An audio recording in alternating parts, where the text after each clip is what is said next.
So thinking about turning your paper that horizontal way. Trying to find a good spot for my fill. There we go.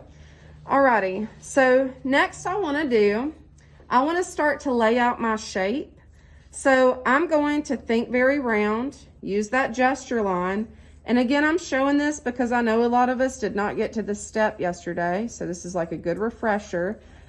I'm honestly not as worried about your background being super beautiful and your paper it's sitting on as much as I'm worried about that sphere. I want you to make a strong, nice sphere drawing. It's so light, you can barely see it. Next thing I'm gonna do is think about my horizon line. So if you can kind of see right here where that paper would be under my sphere, that's what's gonna help me separate my foreground from my background. So I can draw that in too, okay?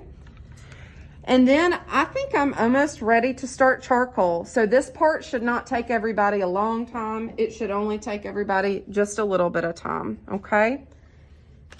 So I'm gonna grab which charcoal. You remember which charcoal was good to start my background with? Which ones it look like I'm holding?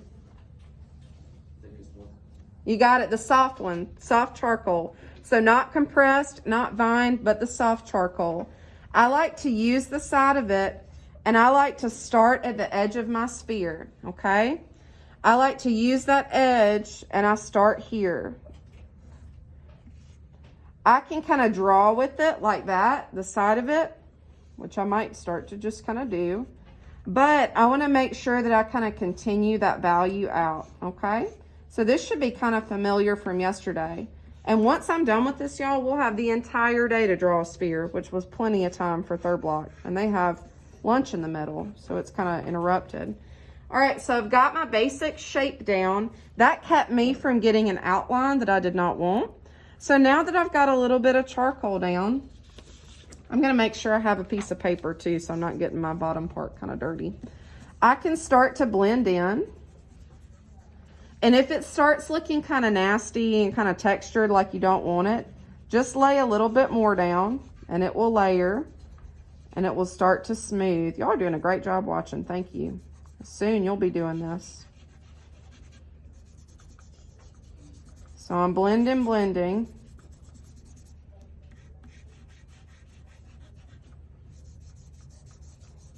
The nice thing too about if you lose your edges with charcoal, you can just erase them and get them back. Because right now y'all can see my sphere is not looking the most smooth.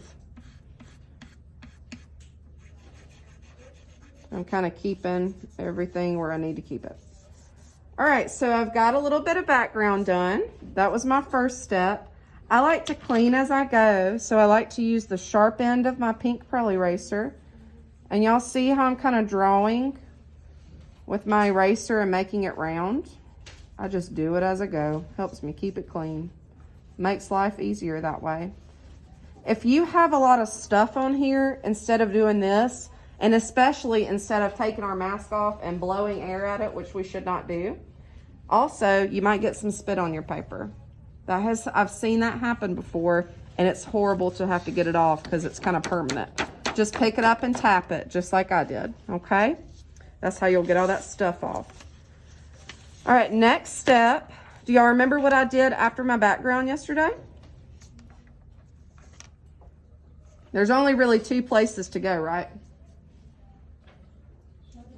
Cast shadow. Well, did you say shadow on the sphere? I said shadow and sphere. Shadow and sphere, exactly, right? Those are my two places I can go. So I can either go to my shadow, my cast shadow, or my sphere. And I'm going to go ahead and move to my cast shadow because that needs to be dark. Why did I put background down first? Do y'all remember? There's a big reason why I did that.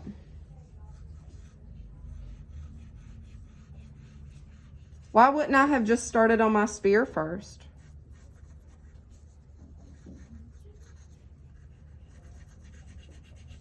Who had a very dark light bulb yesterday? It started getting very dark black. It will really help you if you get some dark in your background before you start on things in the foreground. Because these spheres, they're little styrofoam spheres. They're white. They're not black dark. They are white. And you're trying to keep them looking light. to help you from putting too much charcoal on your sphere, you need a little bit of that dark behind your sphere. So I'm just kind of starting in my cast shadow. Notice that I drew it in under it. It's almost like a little ghost sphere. Ghost sphere. Not quite showing up. I'm working incredibly fast, even though it might not feel like it. I'm working very fast so that you can get working quicker, but you need to be working a little bit more slowly than I am so that you can keep things neat. Notice that when I'm making a lot of charcoal get on my paper, I'm not really using the edge, and I'm not trying to do that because that's going to be messy. I'm trying to use that edge to really start to spread out more. This cast shadow is very dark, but my only light source is this lamp, so it is kind of dark. And I like to make it kind of soft on the outside so it's not a perfect kind of cartoony circle underneath.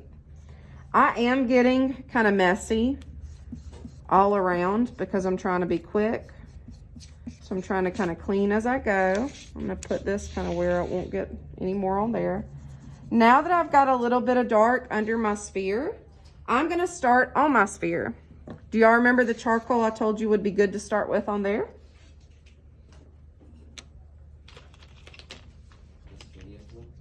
You got it, Abe. The skinniest one. You got it. So I'm going to start with my skinniest one, which is Vine. I'll tell you a little secret about the Vine charcoal. The kind of bigger pieces that you have, they're not going to scratch your paper so bad. The skinny, teeny, tiny ones are going to get your paper all scratched up, which I saw a little bit on light bulbs yesterday. Try to use the bigger piece, and by that I mean like bigger around. All right, so I'm going to start in on my sphere, and right now, y'all can kind of see it. My sphere's form shadows on the left, my midtone's kind of on the right, and then my highlight is kind of more at the top, okay? So I'm going to start with my dark part on my sphere. Y'all are watching so well, thank y'all. This is probably your first time doing this with charcoal. And then I'm going to take my Vine charcoal because it's my lightest one. I don't want my sphere to get too dark yet. And notice how I'm kind of just laying it in there a little bit. I'm not going all over it. I'm just putting a tiny bit down. And a little bit goes a long way. Remember I talked about working kind of round. I'm losing my shape. It's becoming kind of a little squatty sphere.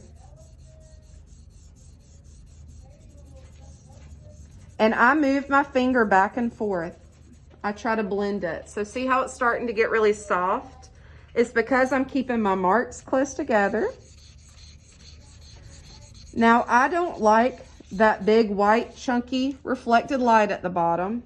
And by that, I mean, it should just be very soft at the bottom down here. There shouldn't be this big, strong white line at the bottom, okay? Because that's not how it really looks on your paper.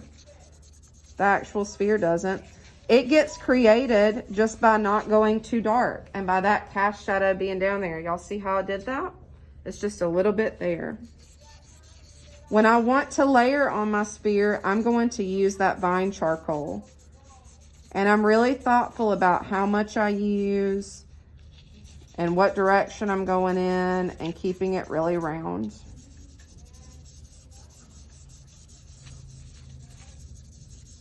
Back and forth, back and forth. And it's going to be pretty messy at first, and it's going to be pretty wild at first. But that's why you kind of clean it as you go and you work on different things. So now I've got a good bit of value on there. I'm going to start making it look more like what mine really looks like right now. And I want you in a minute to draw what yours looks like, because yours will probably look different than mine. And what yours looks like will probably look different from your neighbor, because y'all have different positions at your table where you're sitting.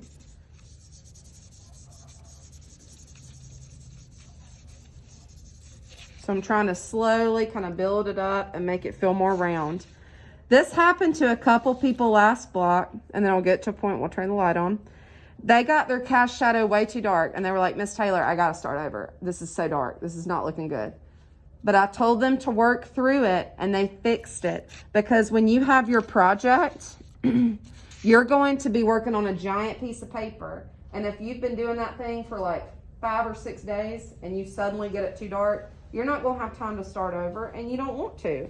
So I'm going to show you how to fix that. Step 1, use your fingers. Try to wipe away any too much dark that you can, okay? I love wearing an apron. You can just wipe your hands off on your apron, but I don't have it on right now, so I used a piece of paper. Step 2, I grab my blending stump. This is wonderful, not just for blending, but for scraping off of your paper. Try not to dig it too much into the paper because it'll mess it up. In case you want to draw more on there, it'll kind of just scrape the fibers of your paper. But try just to get some of that extra up because it'll really help you get more off the surface, okay?